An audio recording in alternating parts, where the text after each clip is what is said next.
Good morning, Metalheads Internet. Welcome to a new episode of the Metal Meltdown, and today we're looking at the latest studio album from Suicide Silence entitled Become the Hunter. This is the sixth studio album from American deathcore pioneers Suicide Silence, but more importantly, this is their first studio album following the surprisingly controversial 2017 self-titled record, which saw the band abandoning their deathcore roots in favor of a sound more inspired by nu metal and alternative metal, specifically Slipknot and very early Deftones.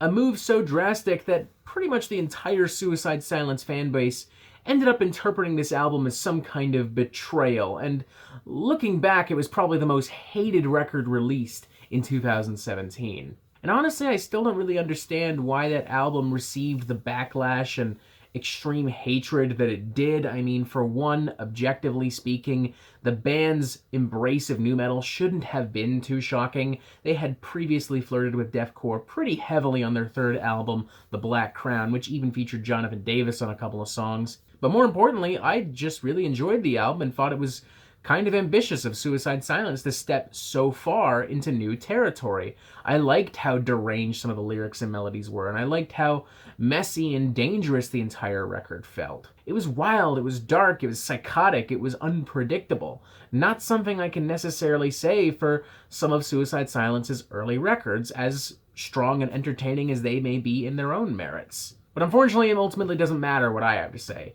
It only matters what your wallet says. And your wallet says that the self-titled record is crap. Therefore, Suicide Silence, in an attempt to appease your wallets, have gone out of their way this past year, playing Kiss and Makeup, pandering to older audiences, pandering to Suicide Silence fanboys and loyalists, releasing as much old material as possible to remind you that they are in fact still a deathcore band and recover from the loss of that self-titled record, now culminating in this album, Become the Hunter. Everything that I enjoyed and appreciated about that self-titled record has been completely abandoned on this record. The weird, deranged lyrics and melodies replaced with standard deathcore hooks, standard deathcore breakdowns, riffs, pig squeals. The spastic, over-emotional, often unpredictable nature of that record now replaced with something far more simplistic, far more calculated, and all of this so obviously and blatantly done only to suck up to a bunch of teenagers and jocks who can't handle the idea of a single track not having a fucking breakdown. If I had to guess, I'd say that I'm probably the only fucking person in the world who feels this way. So much so that I'd be willing to bet by this point in the video somebody has already left an incredibly offensive and crude comment for me to read. And if that's the case, so be it, I guess. I don't know. Now, does all of this mean that the record is terrible, completely, truly? Does it mean that it's heartless, soulless, incompetent?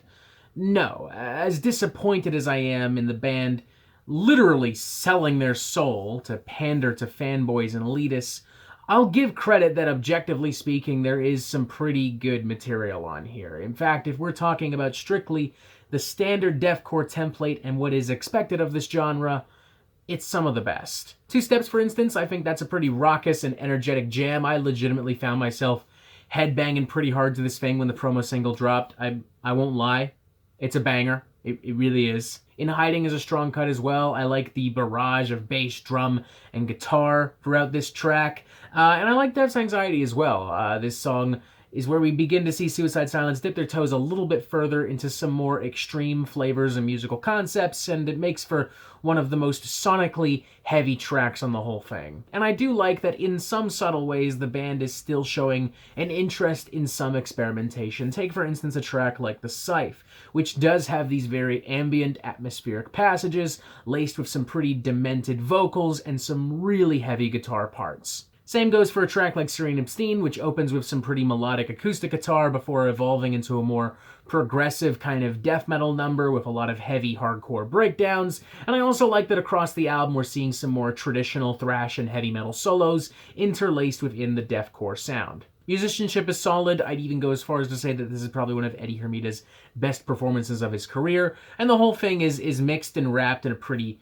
tight little cloak. But even with all this good shit in mind, it's still really difficult for me to ignore how obviously panderous this record is, how predictable, formulaic, and calculated it is, to the point where I can't help but wonder if behind the scenes somebody had a checklist of shit that had to be on this record in order to make the fanboys happy. It's like paint by numbers, but for deathcore. Put your breakdowns here, put your pig squeals here, put your mandatory, boring-ass opening instrumental that's supposed to set the mood of the record here. Make sure all the songs wrap up at about 4 minutes, make sure the whole thing wraps up in about 40 minutes, and make sure that even the album's most interesting musical ideas are implemented so subtly that we could not possibly infuriate a fanboy even if we tried. I'll be fair, I'll speak objectively, begrudgingly, but nonetheless, and give this a 3 out of 5. Not a particularly enthusiastic one, in case that wasn't obvious, but a 3 out of 5 nonetheless. If you are looking for the standard deathcore sound performed with the utmost professionalism, make no mistake, this is it. There's no doubt in my mind that fanboys will be absolutely elated with this record, and many of them will rank it as a redemption, a return to form. Congrats, you don't have to worry about being pushed outside your comfort zone. You don't have to worry about being challenged or presented with something new. You can live in your happy little bubble and have all your happy little riffs, and you can mosh and smash cans of Monster Energy drink on your head and go back to the glory days of 2007 when deathcore was fucking cool. Do I think it's disappointing for Suicide Silence to abandon their artistic integrity in favor of pandering to a bunch of man babies? Absolutely. Do I think that it's especially disappointing considering that the deathcore genre is really beginning to evolve thanks to bands like Shadow of Intent and Fit for an Autopsy, or for that matter, newer records from Whitechapel and Carnifex?